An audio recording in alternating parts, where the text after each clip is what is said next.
कि कितने ही लोग कामकाज प्राप्त करने में असमर्थ होकर संसार में नित्य के अभाव, कठिनाई और अशांति से ग्रस्त होकर पग पग पर सब कामों में विफल मनोरथ होकर संसार के दायित्व को टालने के लिए मठ में सन्यासी होने के लिए दुराग्रह करते हैं। एक होता है आग्रह करना, एक है जबरदस्ती का आग्रह करना। गलत बात पे भी आप आग्रह करते जा रहे हो, वो दुराग्रह कहलाता है कि आपने जो नहीं करना चाहिए उसके लिए भी आप जिद करते चले जा रहे हो। तो या किसी को कोई चीज़ किसी से लेनी होती है, वो बहुत पीछे पड़ा रहता है। तो एक होता है आपने आदर मान सम्मान के साथ प्रेम से आग्रह किया कि हमें ये वस्तु दे दो या हमें ऐसा कर दो, वो नहीं कर रहा है तो शांत होके बैठो। वो फिर पीछे ही पड़ जाते हैं किसी के, बहुत अति जिद करते हैं, तो वो दुराग्रह कहलाते हैं कि आग्रह तो किया लेकिन गलत तरीके से करते हैं। तो ये बताया कि कितने लोग जो ऐसे हैं वो सन्यासी बनना चाहते हैं, मठों में आश्रम में जाके सन्यासी बनने के लिए वो वहाँ पे बहुत आग्रह करते हैं, संतों से गुरु से अपना घर गृहस्थ छोड़ के चले आते हैं, आग्रह करते हैं। कई बार तो साधु सन्यासी जो बनने जाते हैं तो कभी तो वो लोग चाहते हैं कि हमारे मठ में और ज़्यादा लोग आ जाएं, जनबल उनको मिलेगा, समर्थन मिलेगा, हमारे इतने शिष्य हैं।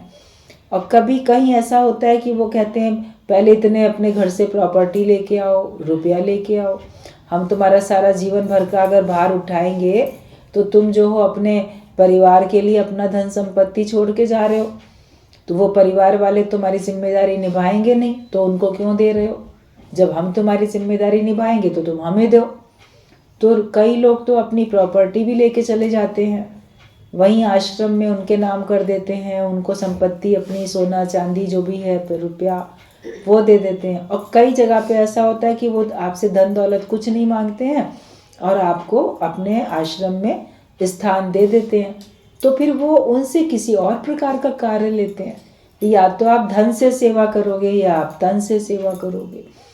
उनसे भिक्षा मंगवाएंगे, उनको जहाँ तहाँ भेजेंगे, डोनेशन लेकर आओ, ये करो। बहुत एक लंबा चौड़ा बिजनेस है, पूरा का पूरा व्यवसाय है सब जगह पे।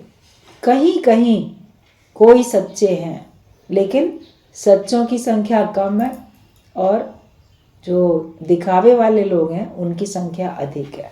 गुरुजी भी ये बात बोलते थे कि देखो पांडव 5 थे और जो कौरव थे वो 100 थे। तो जो गलत तरीके का विचार रखते हैं, गलत व्यवहार करते हैं, छल कपट है, ऐसे लोग संसार में अधिक हैं। और अच्छे लोग जो हैं वो कम हैं, जो भगवान में विश्वास रखते हैं और भगवान को आगे रख के कार्य करते हैं। हालांकि जो अच्छे लोग हैं कई बार उनको लोग बड़ा देखते हैं दुख प्राप्त करते हुए, तो सोचते हैं कि ये अच्छे भी हैं तो इनको कष्ट क्यों मिल रहा है, फिर इनको दुख क्यों मिल रहा है। कभी वो खुद भी सोचते हैं हम इतने अच्छाई पे चले और हमको इतना दुख क्यों मिल रहा है, तो बेकार हमने अच्छाई का रास्ता अपनाया, हम भी चलो बुराई का रास्ता अपना लें। तो कई लोग तो बुराई का रास्ता अपना लेते हैं, मगर कई लोग ऐसे होते हैं जो चाह के भी बुराई के रास्ते पर नहीं जा सकते। उनके अंदर वाला विवेक इतना जागृत होता है, वो कहते हैं भले कष्ट मिल रहा है लेकिन हम बुरे बन नहीं सकते, हम पाप कर नहीं सकते, हम कोई अपराध कर नहीं सकते। तो उनका हिसाब किताब है। ज्ञान मिल जाता है तो सबको बात समझ में आ जाती है, ज्ञान नहीं मिलता है तो वो परेशान ही रहते हैं, नहीं समझ पाते हैं। हालांकि फिर भी भगवान पे ही भरोसा करके, अच्छे सात्विक लोग भगवान पे ही भरोसा करके बैठते हैं। तो ये बताया कि कितने ही लोग ऐसे हैं जो कामकाज प्राप्त करने में असमर्थ हो गए, जिनको संसार में काम नहीं मिला, कोई नौकरी नहीं मिली, कोई बिजनेस उनका नहीं चल पाया, उनको पैसे कमाने में दिक्कत हो रही है, उनका गुजारा नहीं चल पा रहा है। घर वालों से कब तक मांगेंगे, रिश्तेदारों से कब तक मांगेंगे। घर वाले रिश्तेदार वो भी ताना मारते हैं, ये निठल्ला बैठा खा रहा है, देखो बाकी भाई बहन और वो लोग सब नौकरी पे अपने पैरों पे खड़े हो गए, यही नहीं खड़ा हो पा रहा है। तो उनको ताने भी मिलते हैं और अंदर से मन भी उनका दुखी रहता है। तो उस दुख से छूटने के लिए कहते हैं इससे अच्छा तो हम सन्यासी बन जाएं, तो वहाँ पे कम से कम कोई ताने तो नहीं सुनाएगा हमको। तो जगत से अब उनका मन एक तरीके से क्षणिक इस अस्थायी रूप से विरक्त हो जाता है और वो फिर संन्यास में जाने की सोचते हैं। तो जो कामकाज प्राप्त नहीं हुआ उसमें असमर्थ हैं, या संसार में उनको बड़ा अभाव मिल रहा है, कमी महसूस हो रही है, ये मेरे पास ये नहीं, मेरे पास वो नहीं, कई कमियां होती हैं किसी प्रकार की भी। कभी परिवार के सदस्य नहीं होते हैं, कभी धन नहीं होता, कभी कुछ और नहीं होता, तो उनको कमियां महसूस होती रहती हैं। तो कठिनाई और अशांति से ग्रस्त होकर वे संसार में नित्य का अभाव है, रोज का उनको हर दिन उनको अभाव का सामना करना पड़ रहा है और उनको जीवन जीने में कठिनाई हो रही है, और साथ साथ वो अशांति से ग्रस्त हैं। भाई कठिनाई हो रही तो मन में अशांति है, और पग पग पर सभी कामों में उनका जो मनोरथ है वो विफल होता है। जिस तरफ हाथ डालते हैं वहाँ से उनको निराशा हाथ लगती है। ऐसे होते हैं कई इस प्रकार के भी, जिनके जीवन में आता है देखने में कि जिनके जीवन में परेशानियाँ बहुत होती हैं, तो उन परेशानियों से घबरा के कि वो पग पग पे उनको सभी कामों में उनका मनोरथ विफल होता है। ये सोचा वो नहीं पूरा हुआ, वो सोचा वो नहीं पूरा, जो सोचते हैं पूरा होता ही नहीं है। तो वो सोचते हैं बचपन से लेके आज तक हमारी कोई भी मनोकामना पूरी नहीं हुई, हमको हर बात में परेशानी का सामना करना पड़ा। तो या तो इस तरह से, या संसार के दायित्व को टालने के लिए। फिर कुछ लोग ऐसे होते हैं जिम्मेदारी नहीं निभा पाते, सोचते हैं कि घर में रहेंगे तो ये भी करना पड़ेगा, वो भी करना पड़ेगा, मैं कर पा नहीं रहा हूँ, मैं कर पाऊंगा नहीं, इससे अच्छा छोड़ के भाग जाए। कई लोग तो अपनी जिम्मेदारियों से मुंह मोड़ के आश्रम में चले जाते हैं, और कई लोग परेशानियों को देख के आश्रम में चले जाते हैं। तो जो भी लोग सन्यासी बनते हैं उनके सबके भाव अलग अलग होते हैं।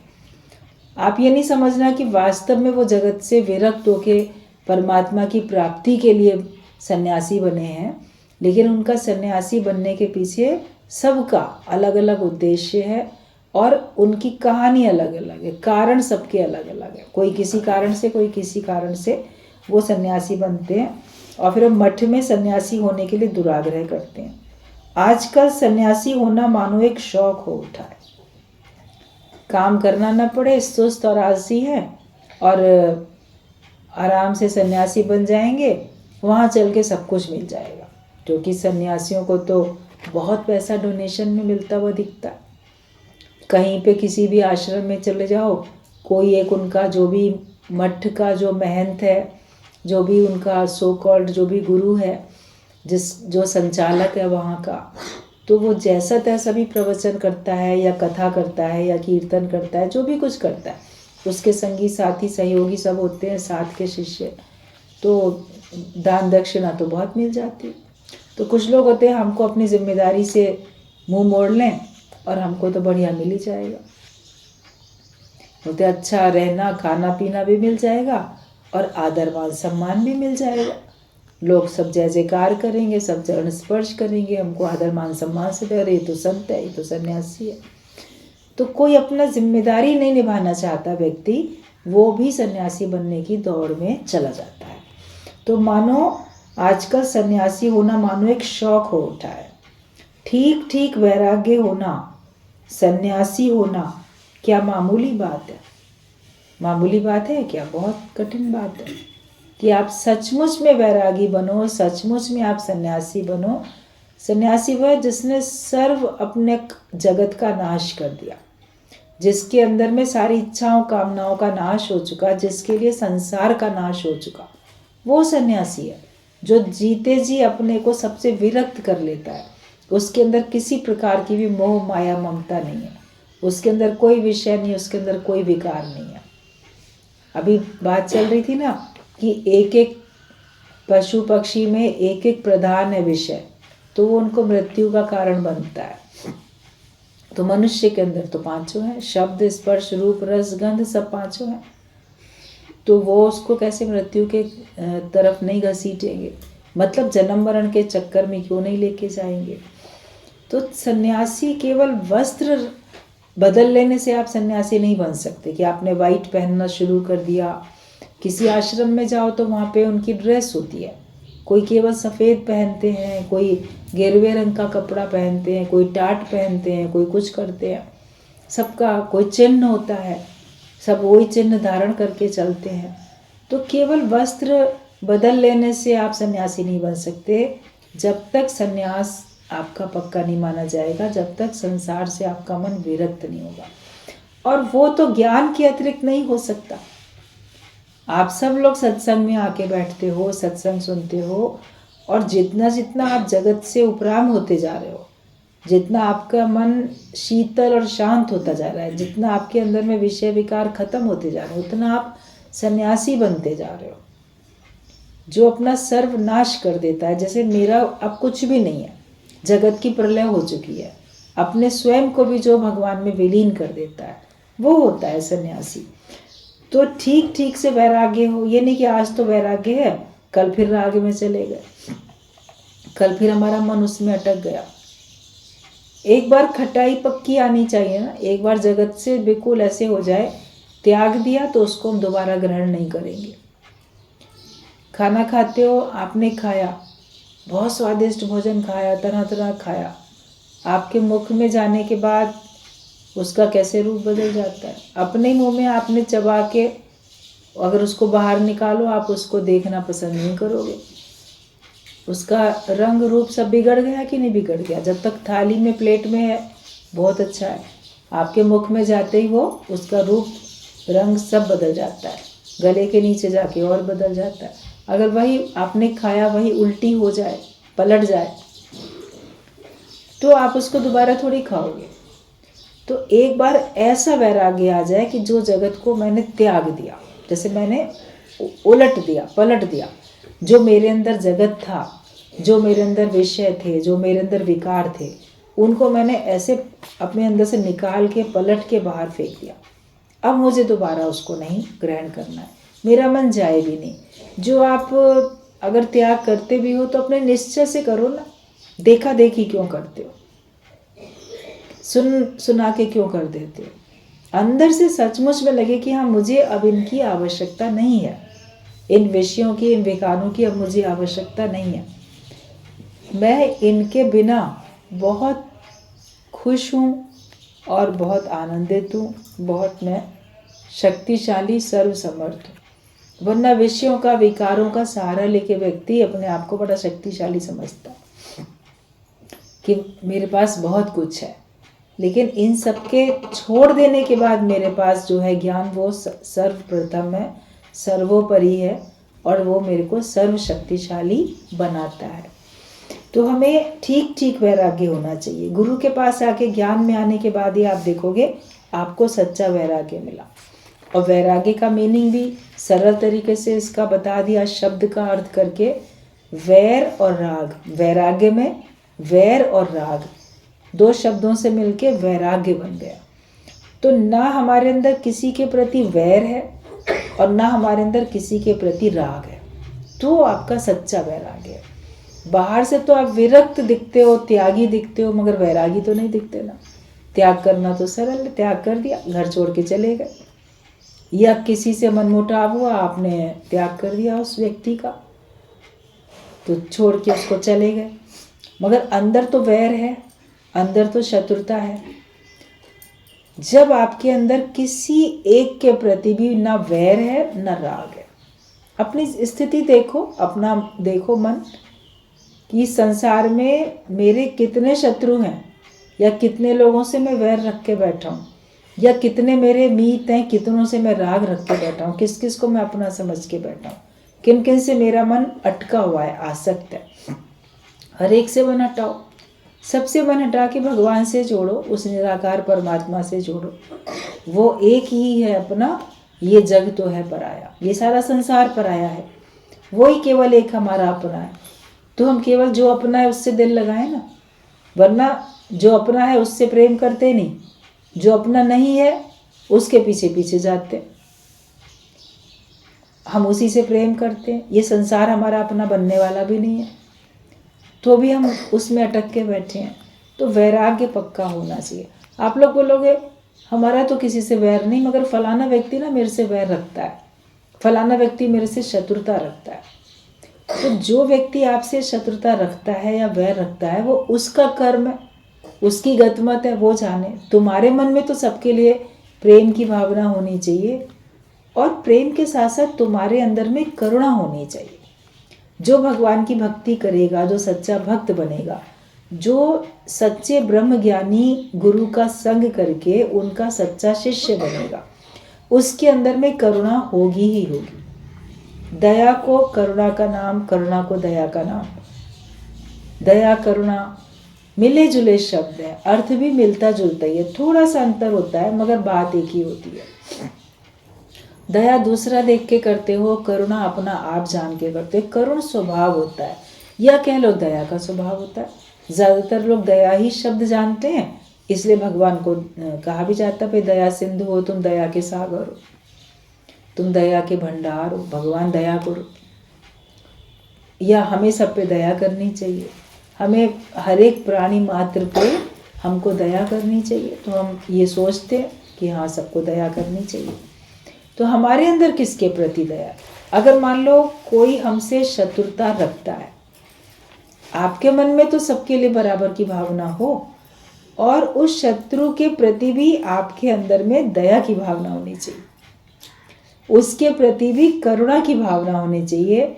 इस तरह से कि भगवान ये कितना अज्ञानी है, अज्ञानता में ये शत्रुता रख रहा है और शत्रुता रख के ये अपना बदकर्म बना के अपना जीवन बिगाड़ रहा है, ये अपना ही खून जला रहा है और ये अपने समय का, अपनी शक्ति का दुरुपयोग कर रहा है और ये बुरे कर्म अपने बना रहा है। इसको पता नहीं चल रहा, लेकिन ये शत्रुता रख के ये बदकर्म बना रहा है। तो ये अभी ऐसा कर रहा है गलत कर्म, लेकिन इसका फल तो उसको भोगना पड़ेगा। तो ये भी तो बचे, ये भी तो छूटे। ये ईश्वरीय गुण होता है, शत्रु के प्रति भी दया का भाव रखना, ये ईश्वरीय गुण है। तो जब हमारे अंदर में ये गुण प्रकट हो जाएगा, हम सबके प्रति दया की भावना रखेंगे, तब हमारे अंदर से वैर मिटेगा, वरना वैर मिटने वाला नहीं है। कहीं ना कहीं एक लगा रहेगा कि हाँ वो शत्रुता रखता है ना, तो मेरे मन में भी उसके प्रति अच्छी भावना नहीं है। लेकिन आपके मन में सबके प्रति एक समभाव आ जाए, मगर राग भी ना हो। होता क्या है, आपका वैर मिट जाता है, शत्रुता खत्म हो जाती है, तो आसक्त भी होने शुरू हो जाते हो, राग आपके अंदर में पनपने लग जाता है। तो राग भी नहीं होना चाहिए, ना काहू से दोस्ती, ना काहू से वैर। कबीरदास ने बोला है, कबीरा खड़ा बाजार में सबकी मांगे खैर, और ना काहू से दोस्ती, ना काहू से वैर। हम सबकी खैर मनाते हैं, भगवान सबका भला करो, सबको अच्छा करो, सबको अच्छी राह दिखाओ, सबको सद्बुद्धि दो, लेकिन अटकते किसी में भी नहीं है। हम खुद भगवान के भाव में हैं और भगवान के आगे समर्पित हैं, उसी में हम विलीन हैं, हम किसी और में अटकते नहीं हैं। भले हमको सब अलग अलग दिखते भी हैं। तो ये तो युक्ति, ये कला, ये हमको ब्रह्मज्ञानी गुरु से सीखने को मिलती है। जब हम ये युक्ति, ये कला सीख जाते हैं, तो फिर आप देखो आपका जीवन वैराग्य वाला बन जाता है। ना वैर है ना राग है, कहीं भी जड़ चेतन किसी में भी ना वैर ना राग, और संपूर्ण प्राणी मात्र में करुणा की, दया की भावना। मैत्री, करुणा, मुदिता, मित्रता की भावना हो, शत्रुता की ना हो, और मित्रता की भाव आने में करुणा की भावना हो, दया की भावना हो। जड़ चेतन, पशु पक्षी, पेड़ पौधे, हर एक के प्रति आपके मन में दया की, करुणा की भावना होनी चाहिए। किसी को भी अकारण से आप नुकसान ना पहुंचाओ, सबका भला करते चलो। किए जा तू जग में भलाई का ही काम, और तेरे दुख दूर करेंगे राम। तो तुम दूसरों के दुख दूर करते चलो तो तुम्हारे दुख ऑटोमेटिकली दूर होते चले जाएंगे, चाहे तुम खुद कितने भी दुखी हो। लेकिन अपने दुख को नहीं याद करके आप निष्कामी बनो, आप दूसरों को मदद करो, तो आप देखो आपका कष्ट भगवान अपने आप हर लेंगे। करके देखो ऐसा। तो ठीक ठीक वैराग्य होना चाहिए, जिसमें ना वैर हो ना राग हो, और सन्यासी होना कोई मामूली बात नहीं है।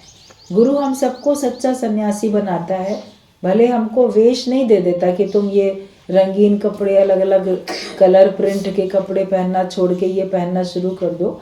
आपके पास जो है, आपको जो पसंद है, आप वैसे ही पहनो। मगर अंदर से राम के नाम में आपका मन रंग जाता है। कहते राम रंग से मन रंग जोगी। क्या है वेश रंगायण में? वेश रंगाने में क्या है? वो तो कुछ नहीं, आप अपने मन को रंग लो। आपका मन भक्ति में, आपका मन भगवान के प्रेम में, आपका मन ज्ञान में रंग जाए तो आप फिर सच्चे सन्यासी हो जाते हो। तो संसार में रहते हुए ही साधन भजन करके विषयों के प्रति अनासक्ति, निर्लिप्तता और निस्वार्थ के भाव का कुछ अभ्यास करके योग्यता लाभ करनी पड़ती है। संसार में रहते हुए सच्चे गुरु हम लोग को यही सिखाते हैं।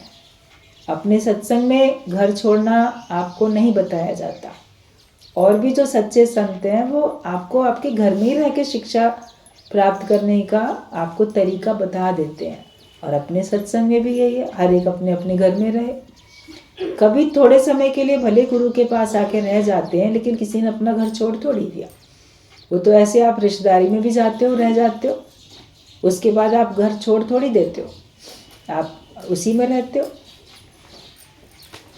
तो हमें अपने अंदर निरासक्ति की भावना हो और घर में रहते हुए, इस संसार में रहते हुए हम साधन भजन साधन ये सब हम करते चले जाएं। और विषयों के प्रति अनासक्ति हो।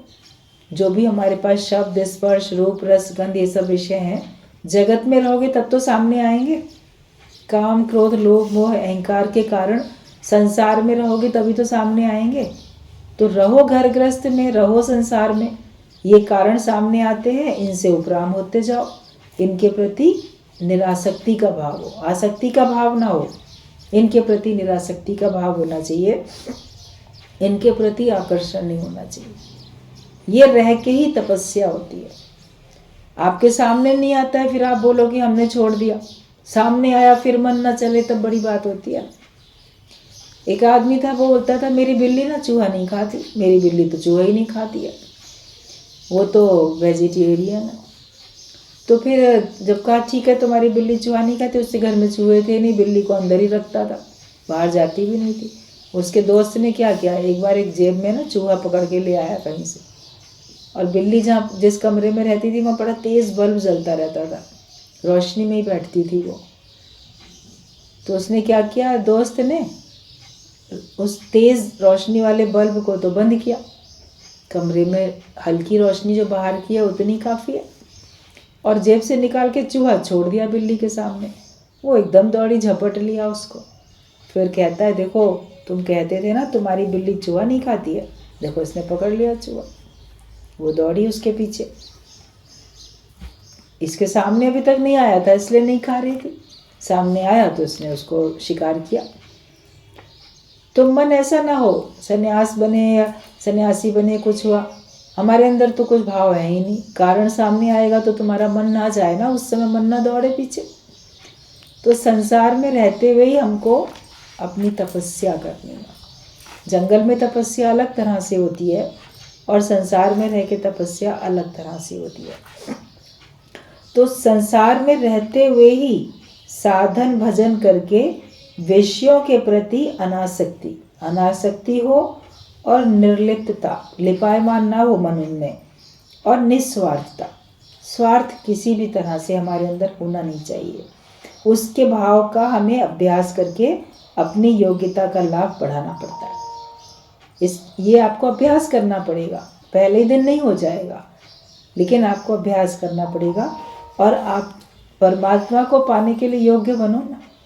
अभी किसी पोस्ट पे जाने के लिए आपको उतनी क्वालिफिकेशन चाहिए। कोई भी कहीं किसी जॉब के लिए अगर मान लो एडवर्टीजमेंट निकलता है तो उसमें बताते हैं ना भाई जो अप्लाई करेंगे उनकी योग्यता ये होनी चाहिए, इतना इतना हो तब वो इस पोस्ट के लिए, इस पद के लिए आवेदन कर सकते हैं। तो आप मुक्त होने के लिए, परमात्मा को पाने के लिए भी तो योग्यता होनी चाहिए ना। उतनी योग्यता होगी तभी तो आप आगे बढ़ सकोगे। तो अपनी योग्यता बढ़ानी चाहिए, सद्गुण अपने अंदर में बढ़ाओ तो आपके अंदर में परमात्मा को पाने के प्रति योग्यता आपकी बढ़ती जाएगी। तो ये अभ्यास करके योग्यता लाभ करनी पड़ती है। ज़मीन को तैयार कर लेना पड़ता है। जब ज़मीन तैयार करोगे तब तो उसमें बीज पड़ेगा, अब तब तो वो बीज फलीभूत होगा। अगर आपकी ज़मीन ठीक नहीं है, आपको अच्छे बीज तो मिल गए, धरती ठीक नहीं है, कभी गमले में भी अगर आपको लगाना होता है या मिट्टी में आपकी क्यारी है छोटी उसमें भी लगाना होता है, पहले उस मिट्टी को ठीक करते हो कि नहीं? उसको भी खुदाई करके गुड़ाई करके सब उसको भुरभुरा करके उसमें खाद पानी सब ठीक से डाल के सॉफ्ट करके तब उसमें आप बीज डालते हो, फिर उसमें पानी का छिड़काव धीरे धीरे होता है। तो अपने हृदय को भी तो पहले तैयार करो। मन की धरती भी तो कठोर है, मन हर एक का कितना कठोर है, उसमें दया नाम की चीज़ नहीं है। सभी के प्रति कठोर होता है, हर एक के प्रति कठोरता का व्यवहार करेगा। जैसा मन का भाव होगा वैसे ही आपका व्यवहार होगा, वैसे ही आपकी वाणी निकलेगी, वैसे ही आपका व्यवहार होगा। तो अपनी धरती को आपको तैयार करना है। ऐसा ना करने पर नवानुराग का उच्छ्वास ताड़पत्र की अग्नि के समान कुछ ही दिन में बुझ जाता है और गायब हो जाता है। अगर आप अपने अंतःकरण को ठीक से तैयार नहीं करोगे तो ऐसा करने पे क्या होगा कि आपको अभी परमात्मा के प्रति नया नया राग लगा, नया नया सुना, मगर वो बहुत जल्दी ही खत्म हो जाएगा। जैसे ताड़ का पत्ता जो होता है वो उसकी अग्नि कुछ ही बड़ी जल्दी बुझ जाती है और वो फिर गायब भी हो जाती है। और आलस्यपूर्ण दिन कटने लगते हैं। शुरू शुरू में तो आप बड़ी उमंग उत्साह से आते हो, उसके बाद फिर आप ज्यों कहते हो जैसे के तैसे, बाद में आलसी बन जाते हो। फिर जीवन आपका आलस्य में ही कटेगा, ईश्वर की राह में आप आगे बढ़ ही नहीं सकते। फिर आलस्यपूर्ण दिन कटने लगते हैं और खुद की सुख सुविधा और मान यश की ओर मन का झुकाव हो जाता है। फिर मनुष्य क्या करता है, कौन भगवान के पाने के चक्कर में पड़े। सुख सुविधा है, आराम से सुख मिल रहा है, सुख में रहें, मान सम्मान मिले, इन्हीं में मन चला जाता है। फिर मन उसका वैराग्य में नहीं रहता और परमात्मा की प्राप्ति के लिए प्रयास नहीं करता। फिर तो मन का झुकाव मान यश की तरफ बढ़ता है, सुख सुविधाओं की तरफ बढ़ता है। तब जप ध्यान करना उसके लिए बेगारी श्रम के समान हो जाता है। मतलब कि फिर लगेगा जैसे मैं फालतू में ही कर रहा हूँ। किसी को मान लो ऐसे कहते हैं ना, ये काम कर दो उसके बदले में उसको पैसा नहीं मिलेगा, तो बेगारी होती है कि काम तो किया मगर पैसा नहीं मिलने वाला। तो मन सोचता है कि नाम माला जप तो रहे हैं, मंत्र जप तो रहे हैं या सत्संग में जा तो रहे हैं, लेकिन जैसे कि फालतू की मेहनत से मुझे कुछ मिलने वाला तो है नहीं। अगर आप ये सोच लोगे कि आप सत्संग में जाके बैठते हो इससे मुझे कुछ हासिल नहीं हो रहा है, तो आपको लगेगा मैं बेगारी कर रहा हूँ। आके बैठा तो हूँ किसी भी के कहने से या किसी भी कारण से, मगर लगेगा मेहनत तो करते हैं मगर हमें मिलता तो कुछ भी नहीं। न ज्ञान अंदर जाता है, न प्रसन्नता मिलती है, न किसी और प्रकार का लाभ मिलता हुआ दिखता है, तो लगता है जैसे बेगारी हो रही है। फिर मन हटने लगता है। कई लोगों का मन भगवान की पूजा पाठ से भी हट जाता है, इतनी पूजा की मिला क्या। ऐसे ही है, कौन भगवान की भक्ति करे, कौन पूजा करे। सत्संग के लिए भी ऐसे ही मन कहने लग जाता है। तो फिर क्या होता है, जप या ध्यान करना एक बेगारी श्रम के समान हो जाता है। एक आध घंटा बैठकर ही वो सब खत्म कर लेता है।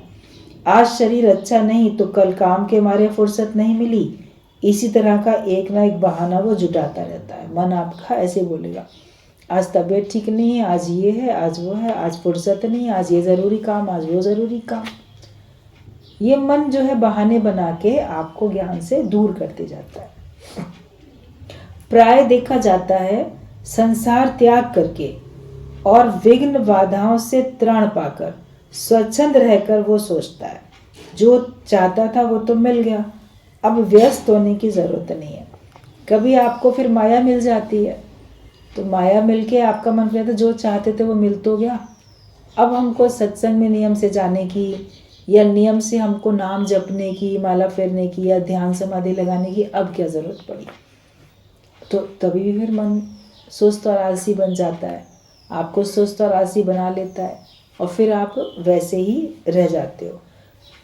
हम जो हैं वह बहुत स्वच्छंद हो जाते हैं। संसार त्याग करने के बाद भी, सन्यासी बनने के बाद भी आपका मन कभी स्वच्छंद हो जाता है कि अब कोई जिम्मेदारी नहीं है और जो पाना था वो पा लिया हमने, मान यश मिल रहा है, आराम से खाने पीने को रहने को सब मिल रहा है, तो अब हमें क्या करना?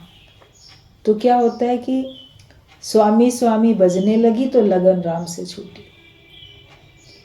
जब तक आपके अंदर में अगर सीखने का भाव है, आप सीखते हो, लेकिन फिर जब आपको लगता है अब मैंने सब प्राप्त कर लिया, जो पाना था मैं पा चुका, फिर सीखने का भाव खत्म हो जाता है। तो फिर आपका मान सम्मान होने लगा, आप सन्यासी बने, आप कहीं पे मठाधीश बने, कहीं आप प्रवचन करने वाले बने, लोग आपको ये कहने लगे। तो बोला गया कि मान बढ़ाई जब से आई तब से किस्मत फूटी। अगर आपकी बड़ी मान बढ़ाई होती है और आपका मन उसी में खुश होने लग जाता है, तो समझना कि अब ये दुर्भाग्य शुरू हो गया, अब आपकी किस्मत फूटी हुई मानी जाएगी। पहले तो माया नहीं मिलती थी, पैसा नहीं मिलता था, तो बोलते मेरी किस्मत बड़ी फूटी हुई है, मेरे भाग्य में कुछ है ही नहीं, मुझे सुख नहीं मिलता। और अब जब ये ऐसा सुख मिलेगा ना, तो समझना कि अब तुम्हारी किस्मत फूटी है। मान बढ़ाई जब से आई तब से किस्मत फूटी, स्वामी स्वामी बजने लगी तो लगन राम से छूटी। जब आपको सब लोग स्वामी जी कह के, गुरु जी कह के, भगवान कह के, या कोई भी संबोधन दे के आपका बड़ा मान सम्मान करने लगे और आपका मन उसी मान सम्मान से रस लेने लगे, आपका मन उसी मान सम्मान से सुख पाने महसूस करने लगे, तो समझ जाओ अब आपकी लगन तो राम से छूट गई। अब पहले जितना आप भगवान की भक्ति करते थे, पहले जितना भगवान में मन लगाते थे, तो अब नहीं लगाओगे, अब आप उन्हीं में ही रहोगे। तो गिरावट हुई कि नहीं हुई? तो ऐसा नहीं करना है। वरना लोग सोचते हैं कि अब हम तो सब कुछ मिल गया, तो अब हमको इस सत्संग में या ध्यान में या अपने स्वाध्याय में अब इसमें हमको व्यस्त होने की क्या ज़रूरत है। धीरे धीरे सुस्ती से भगवान का नाम लेने से भी चल जाएगा, ऐसा मन सोचता है। अतः वो आरंभिक तेज और दृढ़ता फिर नहीं रहती, मन क्रमशः निम्नगामी होता जाता है। फिर क्या होगा? जितनी लगन पहले थी शुरू में, जितना जोश आपका पहले था, जितनी सावधानी पहले थी, वो नहीं रहती है। आप धीरे धीरे सोचते हो कि मैं पूर्णता की ओर जाता हूँ या मैं पूर्ण हो चुका हूँ, लेकिन फिर धीरे धीरे आपका मन गिरावट की ओर ही जाएगा, निम्नगामी, एकदम निम्न कोटि का बनता चला जाएगा, उच्च नहीं होते जाओगे। तो जो हमारी लगन पहले थी, जो जोश हमारा पहले था, वो लगन वो जोश अंतिम श्वास तक रहना चाहिए। पूर्णता प्राप्त हो जाने के बाद भी हमें जगत के कामिनी कंचन कीर्ति इनमें किसी में मन नहीं अटकाना है।